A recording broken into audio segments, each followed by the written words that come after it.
BJP को लंबे वक्त से अपने राष्ट्रीय अध्यक्ष की तलाश है। मौजूदा वक्त में जो राष्ट्रीय अध्यक्ष हैं जेपी नड्डा, उनका कार्यकाल कई बार बढ़ाया जा चुका है। पिछले साल ही उनका कार्यकाल खत्म हो गया था, लेकिन लोकसभा चुनाव आए, फिर राज्यों के चुनाव आए, तो उन्हें एक्सटेंशन लगातार मिल रहा है। बीजेपी अब तक चेहरा नहीं ढूंढ पाई है कि उसका राष्ट्रीय अध्यक्ष कौन होगा। बहुत सारे नामों पर चर्चा हुई, लेकिन अब जो दो नाम निकलकर सामने आए हैं वो बहुत ज्यादा जरूरी हो जाते हैं, क्योंकि पहला तो दक्षिण से हैं और दोनों महिलाएं हैं। पहला नाम है दग्गुबाती पुरंदेश्वरी और दूसरा नाम है वंथी श्रीनिवासन। लंबा राजनीतिक करियर है दोनों का ही। इन दोनों के बारे में ही ऐसी रिपोर्ट्स आ रही हैं कि इन दोनों में से किसी एक को बीजेपी के राष्ट्रीय अध्यक्ष का कार्यभार इसी महीने के बीच में सौंपा जा सकता है। तो किसकी कितनी प्रबल संभावना है, उसी पर आज चर्चा करेंगे। चर्चा करने के लिए मेरे साथ मौजूद है हमारे वरिष्ठ सहयोगी पंकज प्रसून। सर, बहुत बहुत स्वागत। एक एक कर अगर दोनों नामों की हम चर्चा करें, सबसे पहले अगर बात करें दग्गुबाती पुरंदेश्वरी की, इनका क्या राजनीतिक करियर है, किस तरीके से बीजेपी में इनकी जगह है? नहीं, सबसे पहले तो ये जानना होगा कि दक्षिण भारत से ही क्यों। वो तो दक्षिण भारत का जो किला है फतेह करना है प्रधानमंत्री मोदी को, एक वही बचा है।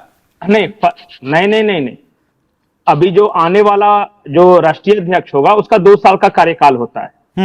अमूमन जो भारतीय जनता पार्टी का, इनको 2 बार एक्सटेंशन मिला है, इसलिए 4 साल से। तो अगले 2 साल में कहां कहां चुनाव होने वाले हैं? चुनाव होंगे बिहार में 26 में बंगाल, 27 में यूपी पंजाब। नहीं, और उससे दक्षिण के राज्य, उसको क्यों भूल जाते हैं? तमिलनाडु में चुनाव है, केरल में चुनाव है। वहां भी तो चुनाव होने हैं ना। हाँ। तो इनके हिस्से देखिए, भारतीय जनता पार्टी को यह लगता है कि जो हिंदी भाषी राज्य है वहां वो सैचुरेट कर चुके हैं, मतलब अब और ज्यादा बेहतर करने की संभावना कम है।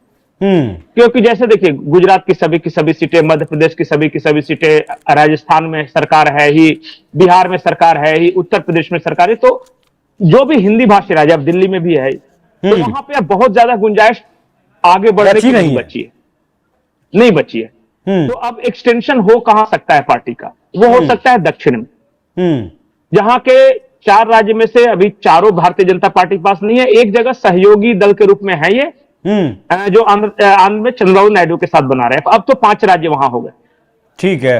केरला, तमिलनाडु, कर्नाटक, आंध्र और तेलंगाना।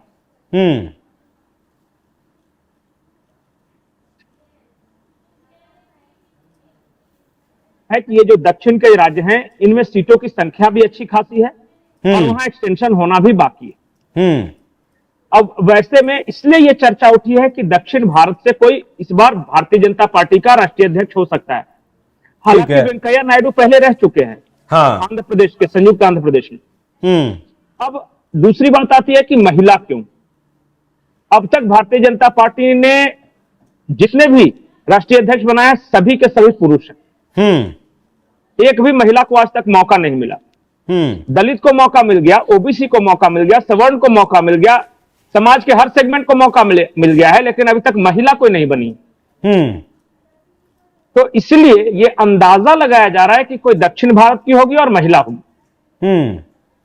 अब आपने जिन 2 नामों को लिया, एक एक करके उनके बारे में बिल्कुल। मुझे व्यक्तिगत तौर पे, जहां तक मेरी जानकारी है, मुझे व्यक्तिगत तौर पे नहीं लगता कि वनिता श्रीनिवासन जो हो सकती है राष्ट्रीय अध्यक्ष, वो क्यों नहीं हो सकती? वो ऑलरेडी भारतीय जनता पार्टी महिला मोर्चा की राष्ट्रीय अध्यक्षा हैं। और वो तमिलनाडु से बिलोंग करती हैं। एक जगह से वो विधायक भी हैं तमिलनाडु के किसी सीट से, मुझे एग्जैक्ट याद नहीं आ रहा है कहां से हैं वो। लेकिन जो दूसरा नाम आपने लिया ना, डी पुरंदेश्वरी, ये स्ट्रॉन्ग कंटेंडर है। मैं बताता हूं क्यों। एक तो एनटी रामाराव तेलुगु राजनीति के सबसे बड़े चेहरे हैं। एनटी रामाराव की 2 बेटियां, एक भुवनेश्वरी और दूसरी पुरंदेश्वरी। भुवनेश्वरी की शादी हुई है चंद्रबाबू नायडू से, और पुरंदेश्वरी है जिसके बारे में हम चर्चा कर रहे हैं कि भारतीय जनता पार्टी की अगली राष्ट्रीय अध्यक्ष हो सकती है। अच्छा, तो ये एनटी रामाराव की ये दोनों बेटियां हैं। और सबसे बड़ी बात है कि चंद्रबाबू नायडू के सहयोग से मोदी सरकार चल रही है। अगर नाराज भी होंगे तो अपनी साली अगर राष्ट्रीय अध्यक्ष रहेगी तो मना लेगी। तो आंध्र की राजनीति को तो यह साथ गए। दूसरा जो बड़ा फैक्टर यह है कि डबल, ये तो डबल मामला हो गया यहाँ तो फिर। नहीं ठीक है, एक तो एनटी रामाराव की लीगेसी है, हाँ। दूसरी दूसरी चंद्रबाबू नायडू की साली है, छोटी साली, तो वो वहां फिट बैठती है। तीसरी सबसे बड़ी बात है कि ये एक कम्मा समुदाय होता है वहां पे, आंध्र और तेलंगाना में कम्मा समुदाय वहां का बहुत डोमिनेंट समुदाय है। जितने भी मुख्यमंत्री बनते रहे हैं कम्मा समुदाय के बनते रहे हैं, सिवाय वो जो क्रिश्चियन बने हैं वाईएस राजशेखर रेड्डी और फिर उनके बेटे, इनको छोड़ के हिंदू अगर कोई बनता है तो कम्मा समुदाय से बनता है। एनटी रामाराव कम्मा समुदाय से थे, चंद्रबाबू नायडू 2 बार मुख्यमंत्री वो कम्मा समुदाय से, ये खुद डी पुरंदेश्वर भी उसी समुदाय से आती है। तो भारतीय जनता पार्टी तेलुगु देशम पार्टी के जो कोर वोट बैंक है उसमें सिंधवारी के लिहाज से, आंध्र प्रदेश की राजनीति में अपना पकड़ बनाने के लिहाज से, और हर किसी को पता है कि चंद्रबाबू नायडू अब बूढ़े हो चुके हैं, वो नीतीश कुमार के एज ग्रुप वाले नेता है। हम बिहार के बारे में तो बहुत चर्चा करते कि नीतीश कुमार के बाद कौन, लेकिन तो ये नहीं चर्चा करता कि चंद्रबाबू नायडू के बाद कौन। बिहार में चुनाव है ना भी चाहिए। अच्छा नहीं वो हो सकता है, लेकिन दोनों तो सेम एज ग्रुप के नेता हैं। हाँ। चंद्रबाबू नायडू के बाद भारतीय जनता पार्टी को ऐसा लगता है कि कम्मा समुदाय की अगली नेता डी पुरंदेश्वरी हो सकती है, इसलिए एक तो एनटी रामाराव की बेटी है, अच्छा बोलती है, कम्मा समुदाय से आती है। सर एक चीज समझाइए, भूमि लीगेसी है, एनटी रामाराव की बेटी है, बता रहा हूं, एक बहन जो है मुख्यमंत्री के साथ ब्याही हुई है, तो ये बीजेपी में कैसे हैं? नहीं ये पहले कांग्रेस में हुआ करती थी, कांग्रेस छोड़कर 2014 में बीजेपी का दामन थामा। अब चॉइस, अब किसी ऐसे व्यक्ति को क्या बीजेपी अध्यक्ष बनाएगी? नहीं देखिए मेन बात है कि किस अध्यक्ष बनाएगी कि नहीं बनाएगी, आइडियोलॉजिकली ये साथ में है कि नहीं, फायदा किसको होता है। मैं बार बार एक चीज बोलता हूं कि दुनिया सिद्धांतों पे नहीं स्वार्थ पे चलती है जी। चल जिसका जहां स्वार्थ सधेगा वो वहां जाएगा। तो मुझे कुछ पूछना है। मैं एक डी पुरंदेश्वरी के बारे में एक और महत्वपूर्ण बात बताता हूं जी। अब आपको या दर्शकों को यह लग रहा हो कि डी पुरंदेश्वरी को बनाएंगे तो ठीक है सिर्फ तेलुगु भाषी आंध्र प्रदेश की राजनीति सदेगी, नहीं, पूरे दक्षिण की इनका सदेगी। पूरा जीवन नहीं, इनका पूरा जीवन बीता है तमिलनाडु के चेन्नई में। इनकी स्कूलिंग जो हुई है वो सेक्रेड हार्ट स्कूल से हुई है, चेन्नई के सेक्रेड हार्ट स्कूल से। बीए इन्होंने जो ग्रेजुएशन किया है वो भी चेन्नई के से किया है, और फिर इन्होंने क्या किया कि जेम्स एंड ज्वेलरी डिजाइनिंग में कोर्स किया है। बाद में Hyderabad James and jewellery institute जो आप सुनते हैं ये इन्होंने ही इनको स्थापित किया है हैदराबाद में। और आखिरी महत्वपूर्ण बात जी, resource management, resource management, resource management, resource management मतलब जो कौन कितना पैसा ला सकता है पार्टी के लिए। तो मैं आसान शब्दों में कहूं तो दक्षिण भारत में इनके और इनके परिवार के बहुत मजबूत पकड़ है। कहा तो यह जाता है कि डीके शिव कुमार जो हैं कांग्रेस के कर्नाटक के डिप्टी सीएम हैं, उनके साथ भी इनके पारिवारिक रिश्ते बहुत अच्छे हैं। और जो अम्मा थी जयललिता, उनका जो रिसोर्स मैनेजमेंट वगैरह है वहां भी इनके टेंटिकल्स फैले हुए। तो दक्षिण भारत से हर तरह से फायदा हो रहा है। एक तो कम्मा समुदाय, एनटी रामाराव की लीगेसी, अच्छी ओरेटर साउथ की सुषमा स्वराज कही जाती है, उसके बाद पैसा मैनेज करने की कैपेसिटी और चुनाव जीतने और जितवाने की कैपेसिटी। सुना है बोलने की कला भी बहुत शानदार है इनके भीतर। नहीं दक्षिण भारत की सुषमा स्वराज इनको बोलते हैं। मतलब सुषमा स्वराज जो उत्तर भारत में अपनी वक्तृत्व क्षमता के लिए जो फेमस थी, दक्षिण भारत में वही डी पुरंदेश्वरी के लिए है। अभी खबर आई थी कि जब मोदी, आज सबसे बड़ी बात पता है, इससे पहले वाली मोदी सरकार में ये मंत्री थी और इस बार मंत्री पद नहीं दिया गया। फिर बहुत चर्चा आई कि ये लोकसभा अध्यक्ष बनाई जा सकती है, लेकिन लोकसभा अध्यक्ष भी नहीं बनाया गया। मुझे लगता है इस बड़े काम के लिए इन्हें बचाकर रखा गया था। ये हो सकती है, देखिए मैं अभी ऐसा नहीं कर रहा हूं कि डी पुरंदेश्वरी ही होगी, लेकिन ये हो सकती है। लेकिन अगर दक्षिण भारत और महिला अगर कोई बनी तब ये नाम है। लेकिन जो मैं चर्चा सुन रहा हूं और दिल्ली में जो पत्रकारों के बीच चर्चा है, हालांकि मोदी शाह के युग में उसकी कोई क्रेडिबिलिटी नहीं है, हर कोई बस पतंगे उड़ाता है कि ये हो सकता है वो हो सकता है। इतना तय है कि 15 मार्च से पहले भारतीय जनता पार्टी को नया राष्ट्रीय अध्यक्ष मिल जाएगा। 15 से पहले चर्चा उसके हाँ, 15 मार्च से पहले, आज 2 मार्च हो गया है, तो वो तो मिलना है।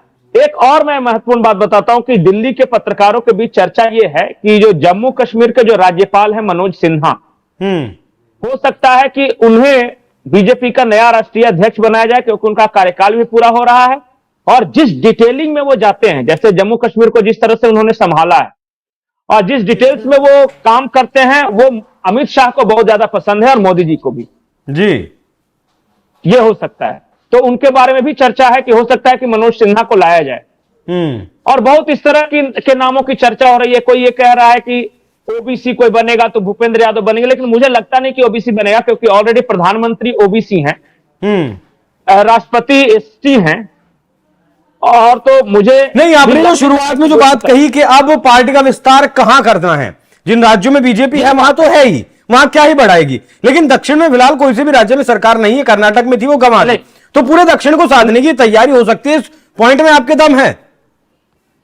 नहीं, मनोज सिन्हा का नाम क्यों आ रहा है? देखिए, ये दक्षिण के राज्यों में तो चुनाव है, उत्तर प्रदेश और बिहार का भी तो चुनाव है, नया राष्ट्रीय अध्यक्ष होगा तो इन दोनों राज्यों में भी तो चुनाव लड़वाएगा।